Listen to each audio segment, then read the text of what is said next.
At noon, we got number 18, Michigan, who's 7-2. Trevor Northwestern, who's 5-4. Michigan favored by 10.5 points on Fox. Bryce Underwood has gone 134 220, thrown for 1,671 yards, 7 touchdowns, 3 interceptions. Justice Haynes had 121 carries for 857 yards and 10 touchdowns. And Donovan McCulley's had 26 catches for 383 yards and 2 touchdowns. Preston Stone has gone 146 246, thrown for 1,522 yards, 11 touchdowns, and 9 interceptions. Caleb Komalafe has had 141 carries for 726 yards and 8 touchdowns. And Griffin Wild has had 43 catches for 593 yards and 5 touchdowns. Michigan's 60-15 against Northwestern all time. Last 8 games have gone to Michigan from 2011 to 2024.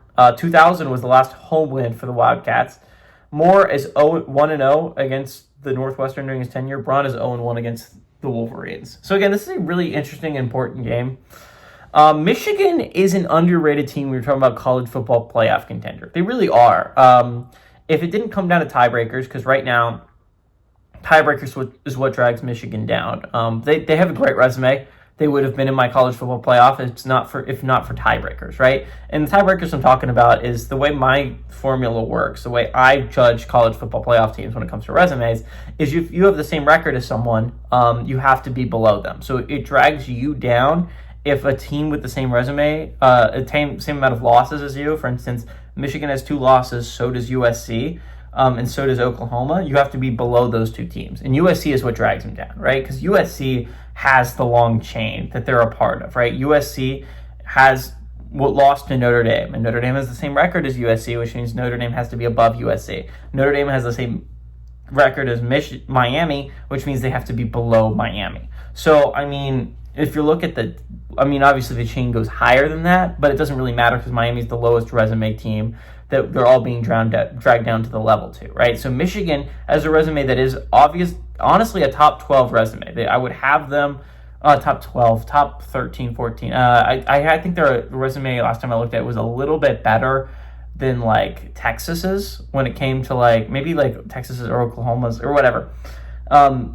But it's dragged down by the fact that tiebreakers drag them down. So a loss by USC or Oklahoma, obviously Oklahoma not as much, but a loss by USC would be pretty big for the Michigan. Obviously, a loss to Oklahoma would be big because, again, it's less about, like, can Michigan get passed into the first 4 out? You obviously want teams in the first 4 out to also lose. So it's Oklahoma loss is less important than like a USC loss, but it's still important. Again, if Michigan wins out, I think they have a decent shot at going to the college football playoffs because that would involve a win over a team as good as Ohio State is. So that's big if you're a Michigan fan. You're likely going to have to beat Ohio State to win it, but let's not look past this Northwestern squad. This is a good Wildcats team that again is 5-4, and that's not the greatest record on planet Earth. But this was a team that was 5-2 before they lost a really close game against Nebraska. That was an absolute heartbreaker for Northwestern. And then they played a pretty tight game against USC until the USC ran away in the fourth quarter. It was a really tough schedule for Northwestern this year.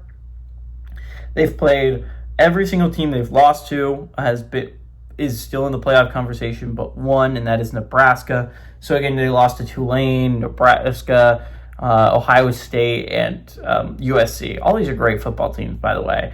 I think Michigan finds a way to win this one. They're coming off a bye. I don't expect the Wolverines to not be a really good football team coming off a bye. They've had plenty of time to consider this end stretch. They haven't played amazingly the past couple weeks, but I think that changes here. I like the Wolverines to go on the road, and I like them to kind of beat Northwestern pretty handily.